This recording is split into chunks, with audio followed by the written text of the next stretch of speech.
Welcome back.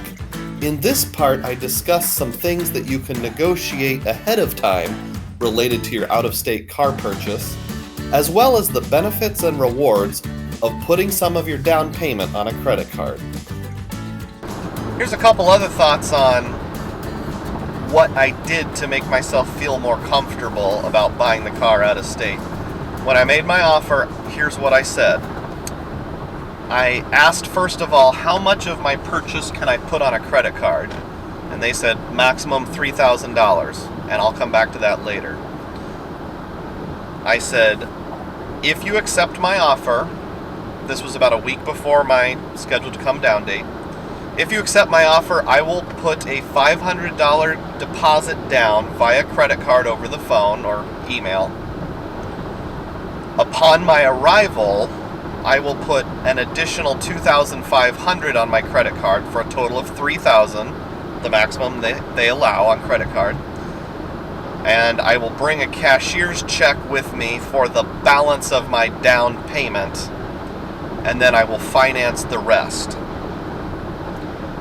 Now there's a couple thoughts in there. One is, I think that tells them that you're very serious because you're doing the credit card payment.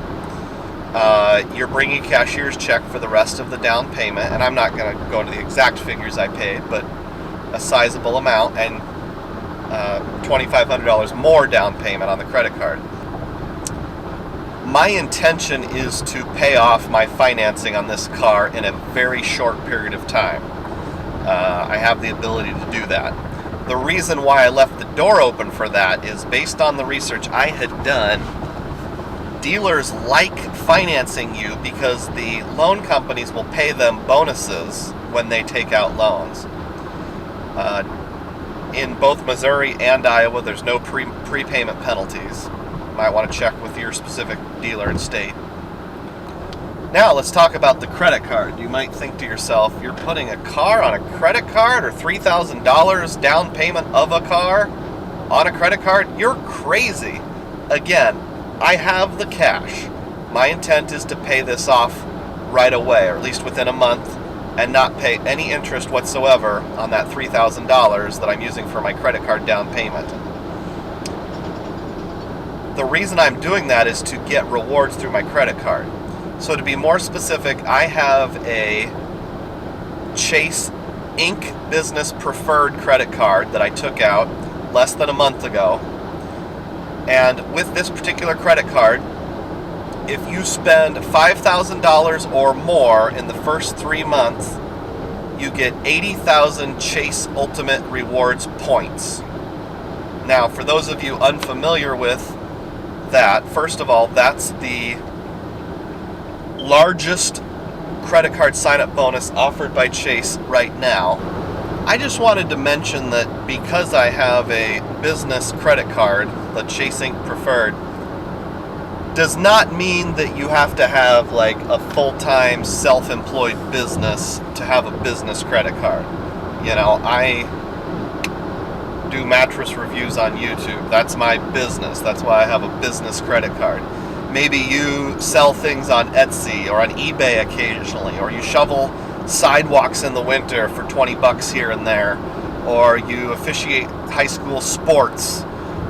Any little thing where you have side income is a business. So you can open up a business credit card, and 80,000 points, if you just said give me the cash, if you didn't want to spend it on anything through them, you just move the decimal 2 places. So every point is worth a cent.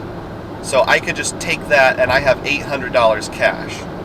So if I want to just take $800 cash and apply that, I can. So I'm hitting $3,000 of that $5,000 minimum spend by buying a car. And, I got that credit card realizing I can't say for sure, but I realized there was a good chance we were going to get the car. So that makes it much more palatable. I only have to spend an initial $2,000 over the course of 3 months, which I'll just spend on things we normally spend on anyway. Utility bills, water bill, cable and internet, pay for our cell phones, pay for prescriptions.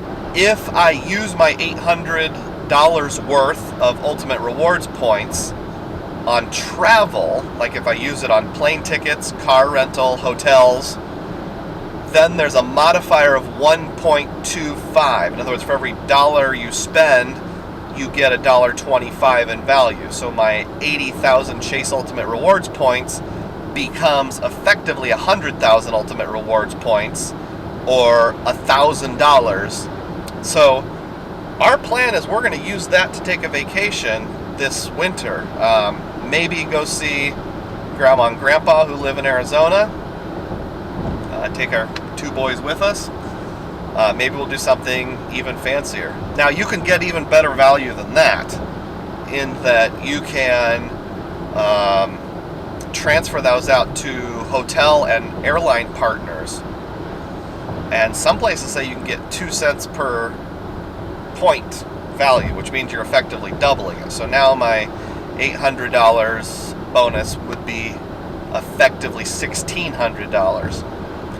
I don't know if we'll get that good a value or not. One thing I found was Hyatt hotels seem to be the best transfer partner. So this trip I'm making right now to Missouri, I plan to make in a day, but I had looked at staying in a motel tonight, and a Hyatt that was in Lenexa, Kansas, was anywhere between $120 and $140 per night. You can get that for 5,000 Ultimate Rewards points. Well, you transfer it to Hyatt, it's 5,000 Hyatt points. But the nice thing about Hyatt is they have a 1-to-1 transfer ratio with Chase Ultimate Rewards. So effectively, 5,000 points, you move that decimal 2 to the left, $50. And this is $50 from points, so I didn't actually have to pay for it. So with my points, I could do that, if my math serves correctly, 16 times from my 80,000 points that I'm going to be getting. Yes, the math does check out. I could stay at a Hyatt place, which normally costs between $120 and $140, 16 times based on my 80,000 points. That's pretty sweet. So I'm not exactly sure how we're going to use that, but we'll figure out a way. I noticed that you can also sign up for airline or hotel miles or points through Avis, where I rented the car, and I'll put more details on that in my other video. But for this trip, I have it going towards American Airlines miles, because that's the airline that flies the most between Phoenix and Iowa that we would be likely to use. But next time I might switch it to Hyatt. We'll see. I'll want to make sure it works first. So yeah, if this keeps working, I'll be a big fan of Avis. If you find videos like this to be helpful, please subscribe to this channel, and I'll do more videos in the future on things like points, miles, just getting maximum value. I call it a frugal brag, because it kind of feels like you're bragging, but you're also just plain being frugal. It's a frugal brag. There's lots of blogs and YouTube channels out there about, traveling, like high-end stuff. And I remember on one podcast I was listening to, this guy said, well, it's not that exciting to get a free plane ticket from your points if you're going economy from Cleveland, Ohio to Tampa, Florida, to say, hey everybody, I got a free economy round trip plane ticket from Cleveland to Tampa. And I thought to myself, I think that's pretty impressive. The circles I run in, if you said I got a free plane ticket, people are pretty excited. I got 2 free plane tickets from Iowa to Phoenix for my wife and kids to go down there this summer, and I thought that was a pretty big deal. So call me the frugal value traveler, I guess. Catch you later, folks. While in Kansas City, I did a quick video reviewing the Hyatt Place and the Waffle House near the Kansas City airport. And I made another video just for fun about a brief trip to the historic Kaw Point in Kansas City, Kansas. Check them out.